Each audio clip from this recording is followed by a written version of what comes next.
Sunnahfollowers, protectors of the Sunnah.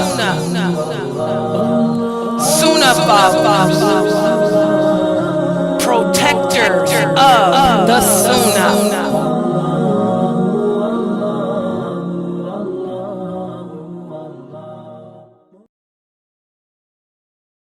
Our Akida class, we have been discussing Bidah, or innovations in Islam. Bidah, or innovations in Islam. And as we talked about yesterday, first of all, let's ask the question that we always begin with. Who can explain? When we talk about innovations in Islam, what are we speaking about? In other words, what does it mean to innovate in Islam? Anybody would like to volunteer to answer today? So just simply introducing, adding something to the way we worship Allah.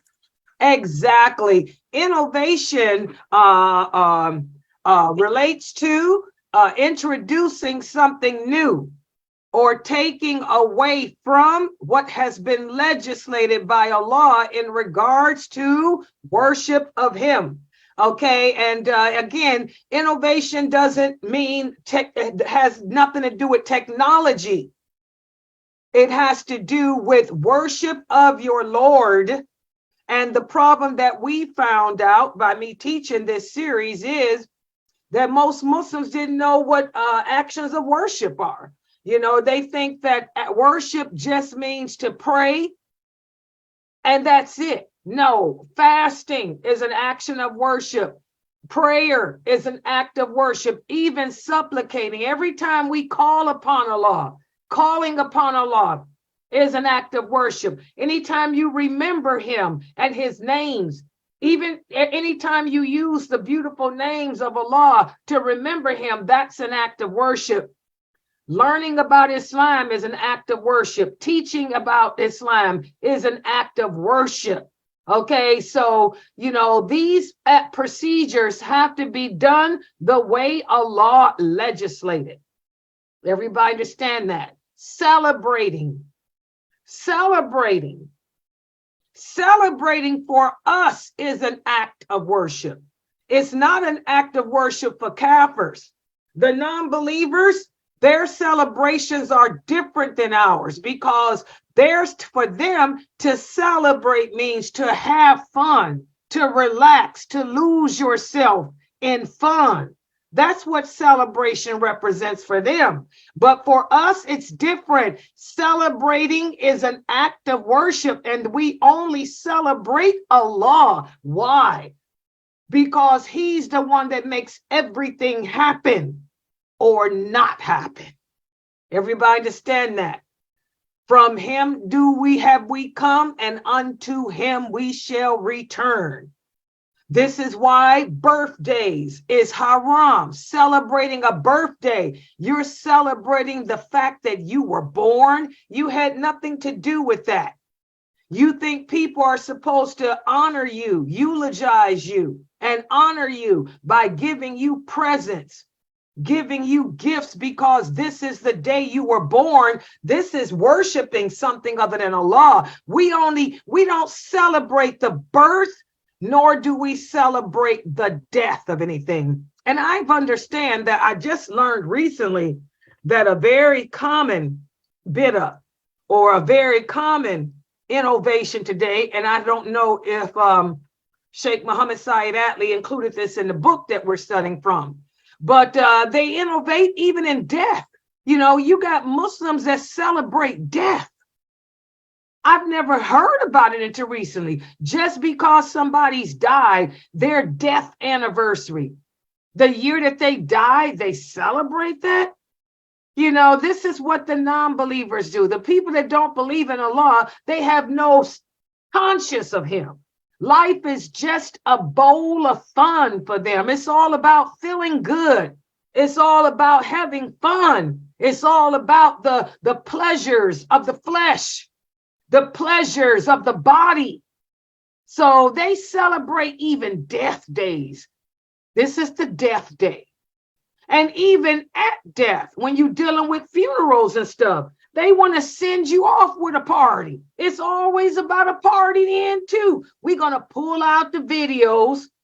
We're going to pull out the pictures. We're going to make videos. We're going to cook food. We're going to bring alcohol. I got the bud. You bring the hood. And we're going to kick it. We're going to turn up the DJ and we're going to drop it like it's hot. And we're going to not rock the roof off the place. They even party after the funerals of people. I just found this out. This is ridiculous, guys. Everything. But this is how, like Allah says, those who don't believe in him, they're like animals. In fact, they're worse than animals.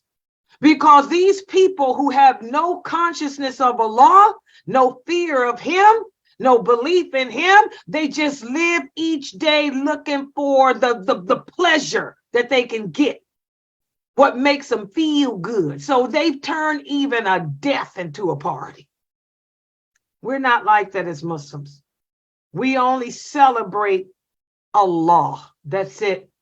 That's why there's only two celebrations for us Muslims, our Eid al-Adha and our Eid al-Fitr. And how do we spend those two celebrations? We spend them remembering and praising and glorifying Allah.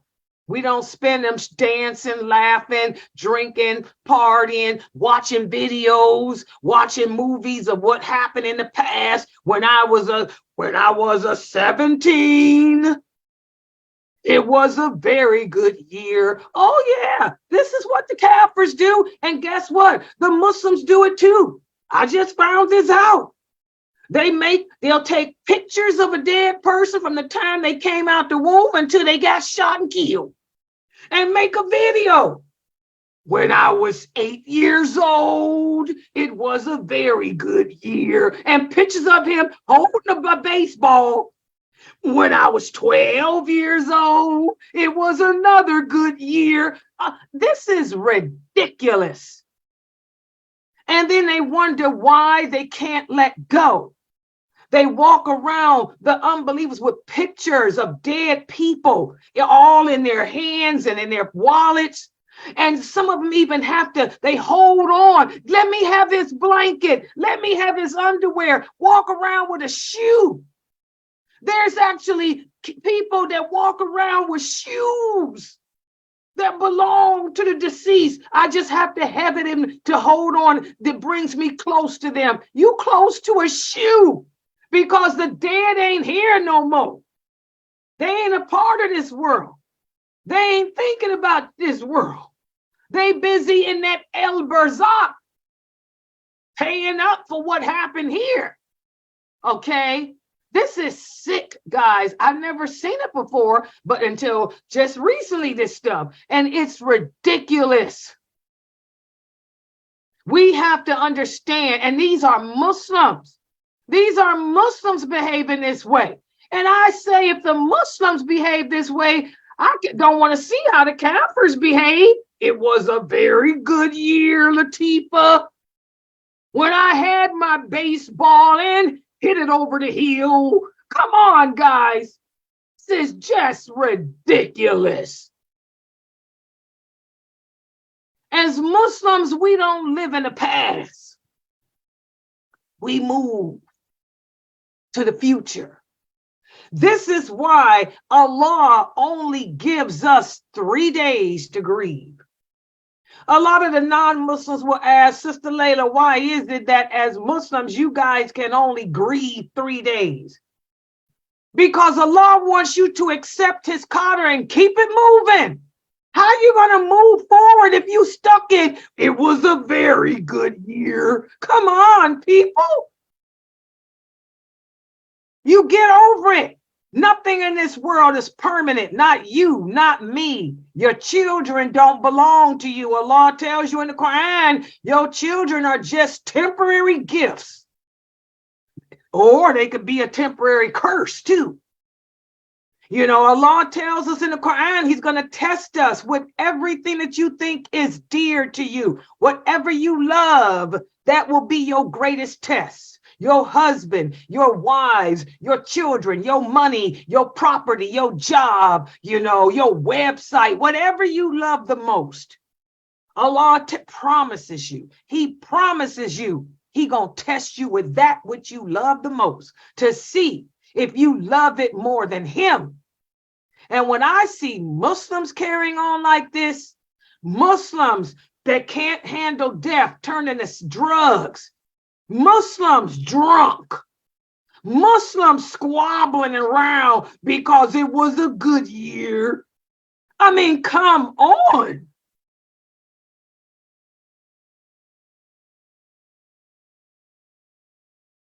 It's sad. It's disgusting. And if it disgusts me, I wonder, y'all can imagine how disgusted Allah is. If it disgusts me to sit back and see Muslims behave less worse than animals, even an animal gets over its death and keeps it moving. You don't see the animals sitting around talking about holding pictures and videos up, crying about this is when he was 2 years old. Here he was at 5. Well, he was a very good year. Even the animals keep it moving. Okay? But not these ignorant human beings who have no concept of La ilaha illallah, Muhammadur Rasulullah, even though they claim they do, even though they profess to be Muslims. It's sad. And if it disgusts me, whoa, I see why Allah is whooping people's butts. All right. So, innovation. It means to introduce something new into the way we worship Allah. Funeral prayers are actions of worship, guys. It has to be performed the way Allah legislated. Mourning, we have to mourn and grieve the way Allah legislated. We can't transgress the limits in that. And I'm going to tell you, Muslims, the only way you're going to move on from losing your children or whatever you lost to this dunya, you better take them pictures and burn them. You better take those pictures down and don't look at them, because that's how Shaitan dupes you. That's how shirk began. You are never going to let go and accept the qadr of Allah if you clinging on to the good years. Ain't no such thing as a good year. It wasn't a good year when he came in the world. And it ain't no good year now that he done left it. Because you supposed to know what your purpose is. You were created to worship Allah, and you're going to be tested. That anything that's dear to you, anything you love will be your greatest trial. And it ain't no good year dealing with that. Because you never know when those years will be up. The believer keeps in his and her mind and keeps in his and her heart that this is temporary. As you holding that child in your arm, this is temporary. It's a gift. It's just a loan. It's a temporary loan from Allah. I'm going to try to honor this amana. It's a trust. Allah trusted you with this loan to care for. So as you're nursing that child, you should keep in the back of your mind, it's temporary. Okay? As you bathe it, it's temporary. As it grows and you get more attached to it, it's temporary. As you teach it, so I'm going to teach it the religion. I'm going to do my job as a parent because I know that it's temporary. It can leave this world at any moment. If we as parents keep that in your mind, I kept it in mind. If you keep that in your mind, then when you get that call saying your child is gone,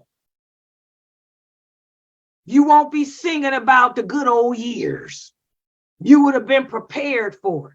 And you would say, well, I knew this day would come.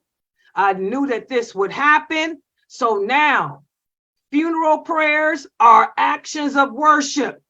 Grieving is an act of worship too. So I'm going to not transgress the limits. I'm going to accept that the loan that Allah loaned to me, the time was up. So I'm going to pull it together, Thank Allah for the good times I had and for the temporary moments we share. And I'm going to keep it moving. I'm going to lay it in the grave and keep it moving. I'll miss it. But when those thoughts come in about pictures and the very good years, I'm going to call upon Allah for help and keep it moving. That's how y'all better start dealing with life. Stop trying to make a party out of everything. Party out of birth, party out of death, party out of New Year's Eve. New Year's Eve. Y'all see how many emails I got about this New Year's Eve? We go through this every year. Not everything is a matter of haram or halal. I tell you guys, a lot of things is a test of your allegiance. Okay? Yes, that's true. There is nothing in Islam that says there's anything wrong with saying, well, the new year starts tomorrow. This is my last Juma khutbah for this year, so I'm going to make it nice. You know? But what we got to understand is, guys, that La ilaha illallah Muhammadur Rasulullah is a pledge of allegiance. You're pledging that your allegiance is to Allah, the Prophet, and the believers. You're letting it be known that you're pledging that your allegiance is not to non-believers and what they hold to be sacred. The non-believers hold New Year's Day as something sacred. It's another reason for them to party and drop it like it's hot. So my allegiance is not to anything that the non-believers have an allegiance to. So I'm going to disassociate myself from that. So it's not a matter of, is it haram or is it not haram? It's a matter of just like Turkey Day. These are matters of allegiance. Turkey Day, the 4th of July, Independence Day, El-Quds Day. These are questions of allegiance, not lawful and unlawful. My allegiance is not to a mosque because this mosque, my allegiance is to Allah, the one we supposed to worship in that mosque. You know, like Umar said, black stone, the only reason I'm kissing you is because it's part of the ritual, not because you represent anything. Or that I worship you, okay? My allegiance is to Allah, the Prophet, and the believers on earth. So not everything is lawful and unlawful, but there's a lot of stuff that will question your allegiance. So for those of you who like to celebrate the New Year's Day, I want y'all to think about it. Is your allegiance to what the Kafirs do, or is it supposed to be to what the Muslims do? We don't celebrate anything except the Eid al-Adha and the Eid al-Fitr. So are you with us or are you with them? The prophet said, be different than the unbelievers. Be distinct. Don't imitate them. Don't be like them. Do the opposite of them. If they party on New Year's Eve, then you party on another Eve. Hello? We be different from them. So, you know, be different. Work on being different. Work on your allegiance, guys, and then maybe Allah won't punish you so much with all the calamities in your life. Work on cutting out the innovation. Work on stop adding to this religion and taking away from it. Work on those things, and then Allah will take away some of that hardship, or when he sends it to you, he'll give you the ability to handle it with dignity, with humility and class. Does everybody understand?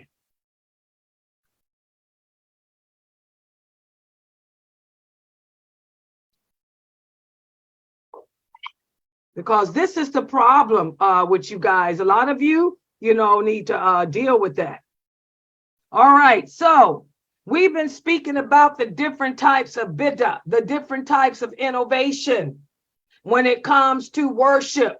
And also, there's innovation when it comes to some cultural things too, because a lot of Muslims have a hard time, like I said, with that allegiance.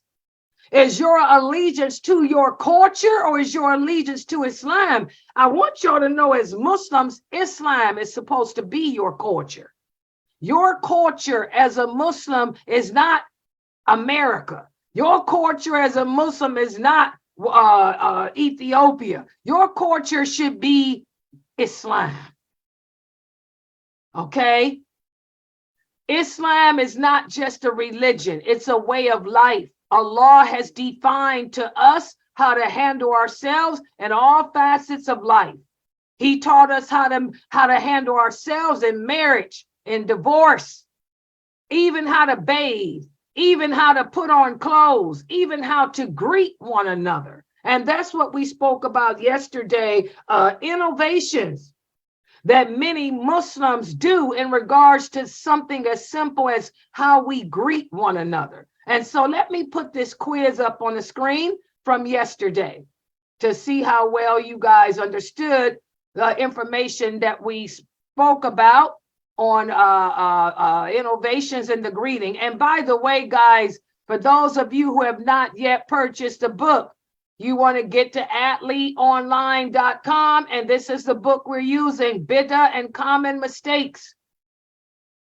And yesterday we went over the chapter on innovations in the greeting and in marriage. And let's look at the first question here. Let's look at the first question here. Which of the following is not, I repeat, is not an innovation? Which of the following is not, I repeat, is not an innovation? Is it the first one? When choosing spouses, you focus on the status, education, or wealth of a person instead of looking at their character and religious practice?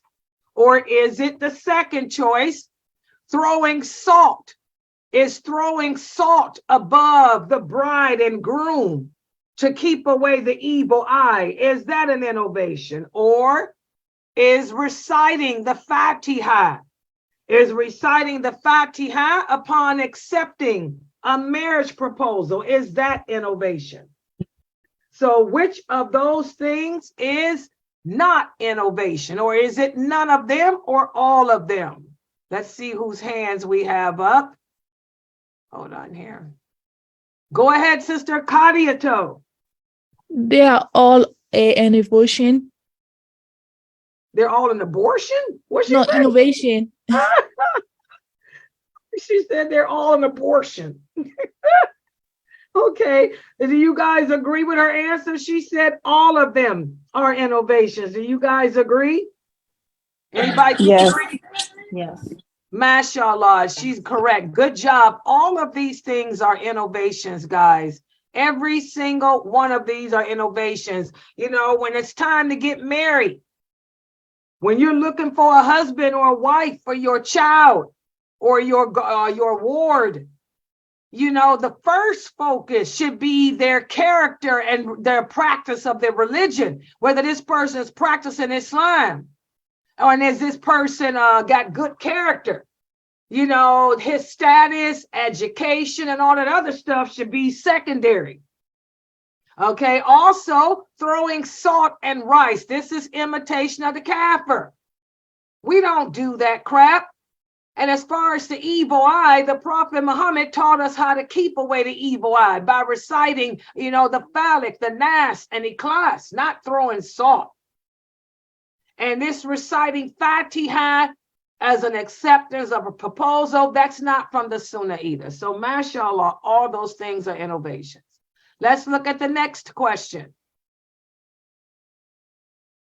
Which of the following things here is innovation? Is it paying a dowry to the husband? Is that an innovation? Or is it holding the Quran over a married couple as they travel from the wedding place to the reception hall? Oh yeah, this happens. Is this an innovation? Or competing with others as to who will have the biggest and most extravagant wedding? Or is it all of them or none of them? Put your hands up and let's see. Let me open up my thing so I can see who all is here. This little thing here. See who's going to answer. Hold on, guys. I'm trying to look at this screen here. Okay, go ahead, Sister Zainab. Which of those things is an innovation, Sister Zainab? They're all innovation. Okay, she said they're all innovations. Everybody agrees? Is anybody here disagreeing? Good job, Hannah. Anybody disagrees? Mashallah, they are all innovations, you know, and this is a big problem nowadays. They give some people are giving the dowry to the husband. Can y'all believe that? And then you have other people who are giving the dowry to the girl's father and the men in her family. We're going through both extremes, and both of these things are innovations. They're not from Islam. The dowry goes to the bride, not the men in her family, and the husband don't get nothing. His gift is the bride. And holding the Quran as a married couple walks from the wedding place to the reception, this is garbage, superstition, and competing. Remember, guys, Allah likes simplicity. Allah loves simplicity. Extravagance is not from us. We are people, again, of dignity. We are people of humility, and we are people of balance. We are not people of extravagance. We don't live above our means. We live according to our means. If you can afford it, then that's fine. But if you can't afford it, we stay away from it. So all of these things are innovations. Good job on that answer. Let's look at the next question. Which of these things is innovation? Is it forcing the bride to live with her in-laws and perform all the work? In other words, take care of her in-laws. Or is it interacting with the brother-in-law as if he's your mahram? Or is it at the beginning of the marriage sermon, the future husband and father-in-law grab their hands and cover them with a cloth and pull it to see who can win? Which of those things are innovations? Okay, Sister Kadi, go ahead.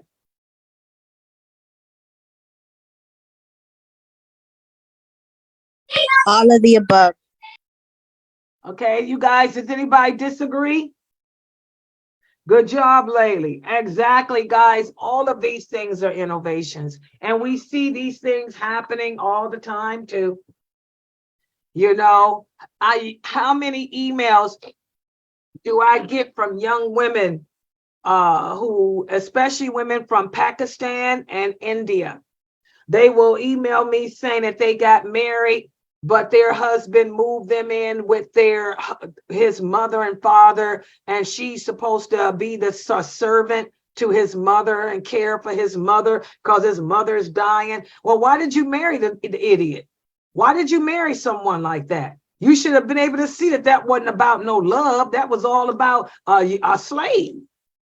You know, every woman, one of the conditions of a man being able to get married is he has to be able to provide the woman with her own home.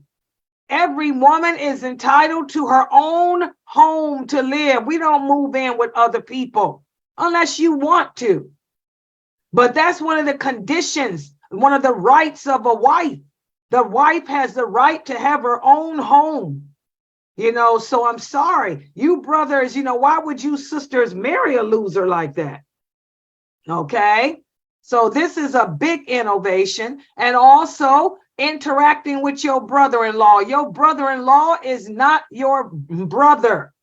He is lawful in marriage for you. You should have no relationship with the brother-in-law. Your relationship should be with your husband and his father, his father is a mahram to you, but not any other men in his family, other than any sons he may have.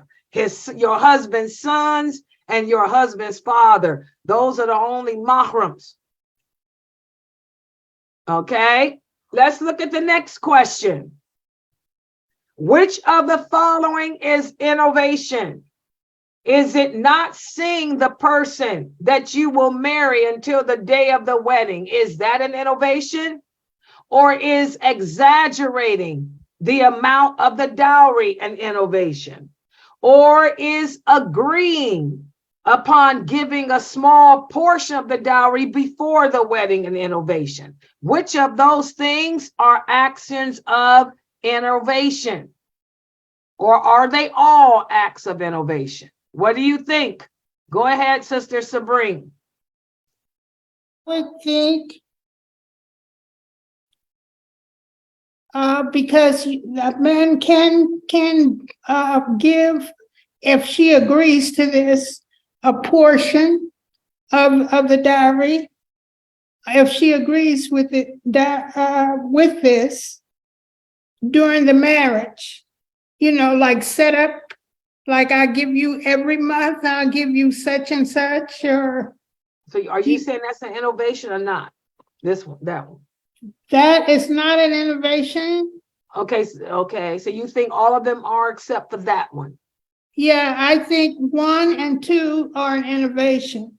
Okay, you guys agree with her answer? She said No. all except the third one. Who disagreed? I do. Okay, go ahead and explain why. Which one you think and why? The bottom one, that's a setup for the father. So all three of them is innovation. Okay, who else would like to comment? What does Amina mean by setup for the father? Good job, Amina. All of these things are innovations. Okay, I want you guys to know, Sister Sabrine, you cannot give a small portion of the dowry before the wedding. The dowry is due upon marriage, guys. Okay, when you get married, that's when that should be part of the contract of marriage.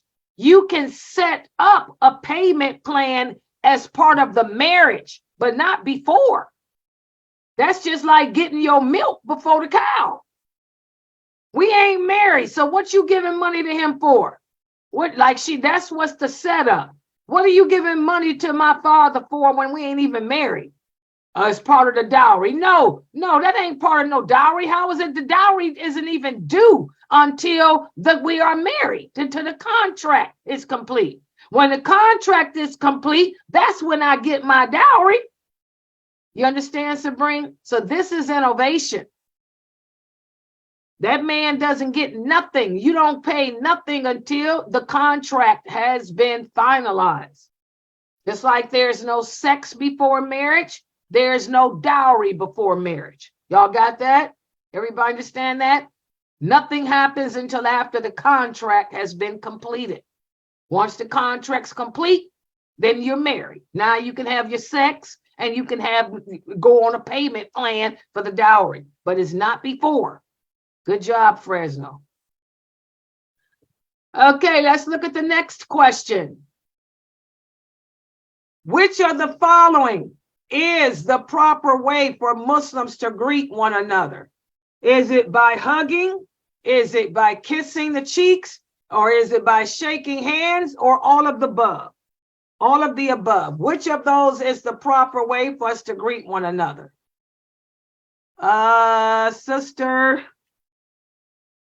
Wait, let me see who's here. I'm trying to get some different people. Okay, Sister Fame, go ahead. Shaking hands, because once a man asked the Prophet, like, how do we greet? Do we hug? Do we kiss? He said we just shake hands. Exactly, and she gave the dalil. Good job, Fame. The only way we greet each other, guys, is by shaking hands. This hugging that Muslims do, that's not part of our way of greeting. That's not the sunnah. Kissing the cheeks. Oh no, that's why we got COVID, AIDS. herpes and everything else. You better be careful who puts their mouth on you, because you don't know where somebody's mouth has been. Y'all better be chill with that. And so the way that we greet, she gave the hadith. The prophet was asked, how do we greet? Do we hug? Do we kiss? And the prophet said, no, we shake hands. And what's the benefit of greeting the way of the Sunnah? If we greeted one another the way the prophet and Allah legislated, what's the benefit or the reward, Sister Melion?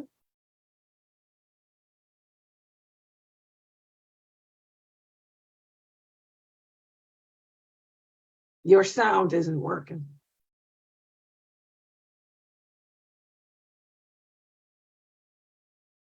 Okay, Sister Anissa.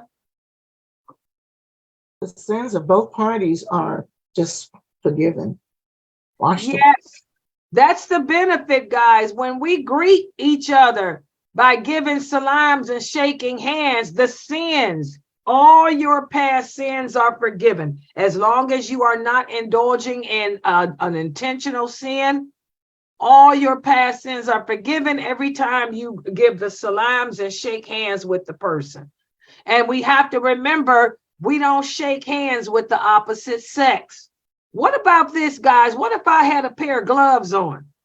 If I put on a pair of gloves, can I shake hands with Brother Haji? No.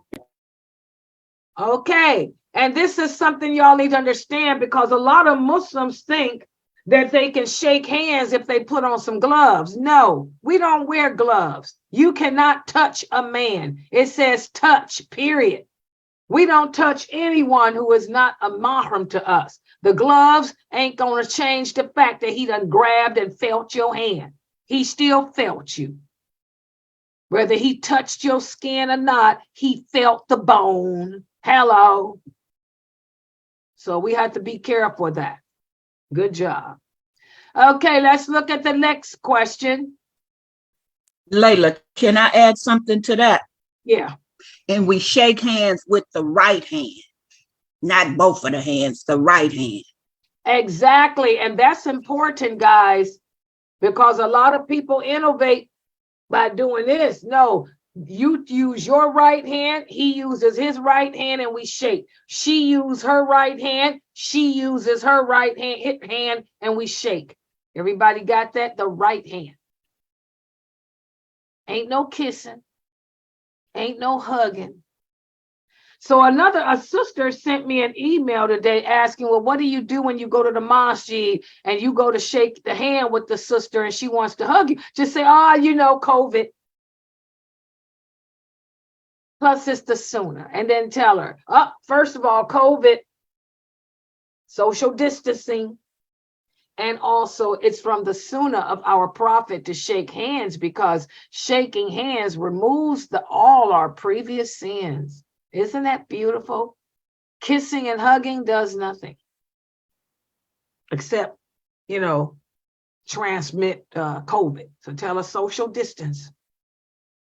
Okay. All right. Good job. Let's look at the next question. Waving at a person instead of giving the person the salams is an innovation. Is that statement true or false? If I wave and just wave, is that an innovation? But if I say assalamu alaikum and wave, is that one? Let me ask the question that way. If I see you across the street and I say, hey, assalamu alaikum and wave, is that an innovation? Or if I see you and say, hey, is that an innovation? What do you think, Sister Amina? To just wave by itself is an innovation. You have to say assalamu alaikum. Exactly, guys. Again, the prophet taught us to be different from the unbelievers. They do that wave. That's how they greet. Our way of greeting is assalamu alaikum. Okay, if we're from a distance, if she's across the street, hey, assalamu alaikum. But to just say, hey, what's up, Poppy Cake? No, we don't do that. Okay, remember the greeting of Assalamu alaikum is a supplication. You're supplicating for that Muslim. All right. Okay, let's look at the next question. Oh, that was it. That was the last one. Okay, yeah, because that's all we did. Yeah. So that's an innovation. What about this, guys?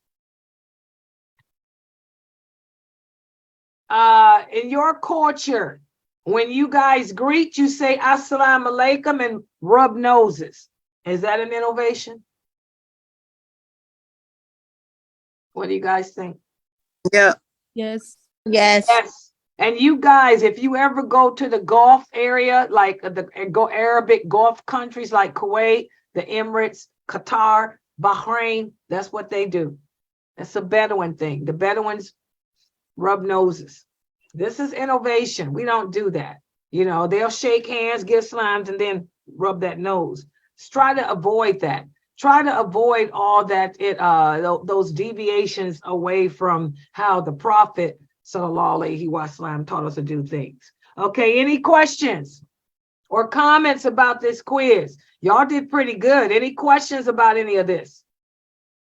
I just like to make, I have a comment to make, because before I knew this truth right here, when I went to shake, I'm trying to greet the sister, and the sister just sticking out her hand. I'm like, is she crazy? What's wrong with her?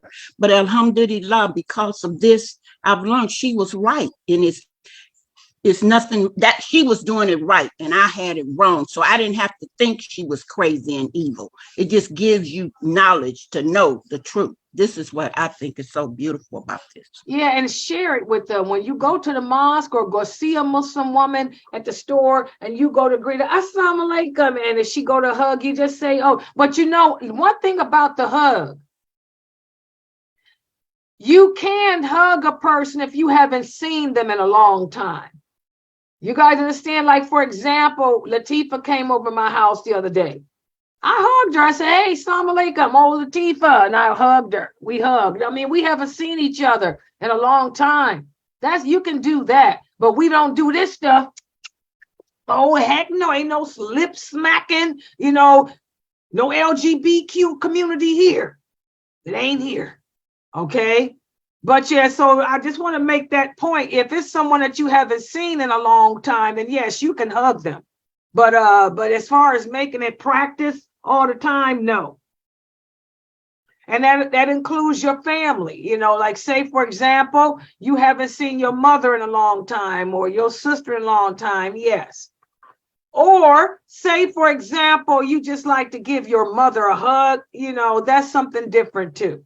But there's a lot of Muslims that just substitute our way of greeting with the greetings of the unbelievers. And we don't do that. But if you want to hug your mother because she's your mom, that's different. Or hug your father because he's your father, that's different. But a lot of people think that every time we greet, we do this. No, that's not Islam. Be distinct. Be different from the unbelievers.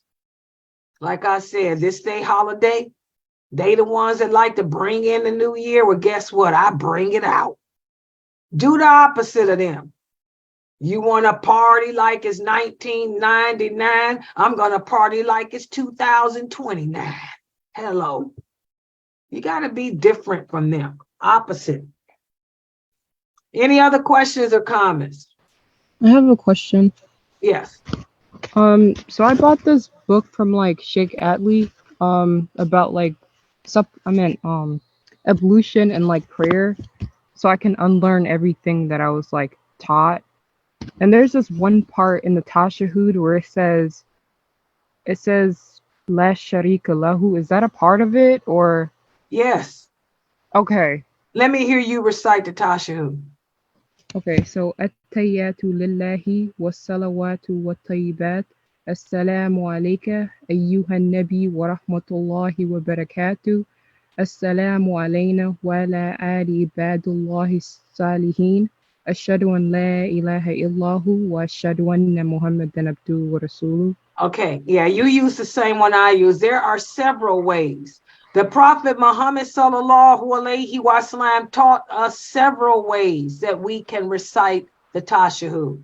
The way that you recited is the way I recited, and it's the way that Ibn Umar and Ibn Abbas recited it. That's acceptable. He might have included in his book the other way. Because there's several different ways. Just long as you're not saying that Sayyidina stuff. We don't use Sayyidina because no one is your master. We don't worship the Prophet Muhammad. But as long as you're using one of the ways that the Prophet taught, it's acceptable. So your Tashahhud, you don't have to relearn it. Whatever one he has in his book, that's a different one. You don't have to learn that one. Okay. Yeah, because you're saying this one. All right. Thank you. I think he does, because I think when the men shake out, he says the other one. He doesn't say that one, although he knows both. Yeah. Because when I was with him, I think me and him said it. I used the same one you used. Okay, because I was panicking last night. I'm like, Allah is probably not accepting my prayer, and I wasn't No, remember sure. we talked about that. I'm gonna have to do that whole series on prayer again. Remember that was one of the things I taught you guys, that there's several different ways that you can recite the Tashahhud. Yeah. And that's when I did the survey and found out that most of y'all use that one like me. The one that we use is the most common. Okay. Yeah. Any other questions?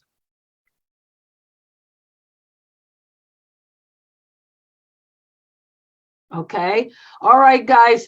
This is Sunday, right?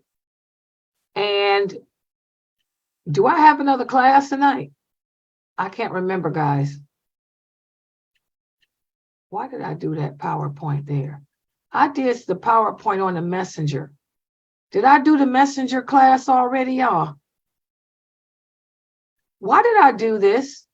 That's not today, is it? The Messenger was Thursday, and that's the day the class was canceled. Oh, that's why this is sitting on my desktop. So I didn't do this one yet. Okay. All right. Because I got this PowerPoint here, and I'm like, wait a minute. I didn't have. Okay. So I don't have a 9 o'clock tonight. Yes, I do. We have the Arabic class, right? Yes. This is Sunday. The beginners. Okay. So for those of you listening to me, the beginners Quran, teaching y'all how to read the Quran, that's at 9 o'clock tonight. Okay, so that'll be at 9, and I'm going to go over. I hope y'all been practicing with those vowels I gave you, and because I'm going to give you some more vowels today, inshallah. Yeah. So I'm going to log out from Facebook. For those of you in Facebook, if you have any other questions or whatever, join us in the Zoom room. Let me also remind everybody, it's the first of the month. We need donations to cover our monthly expenses. Please, guys, for those of you who would like to get the reward of all this dawah, please go to our website at Sunnahfollowers.net and click on the tab that says make a donation. Okay. And also you can Zelle too.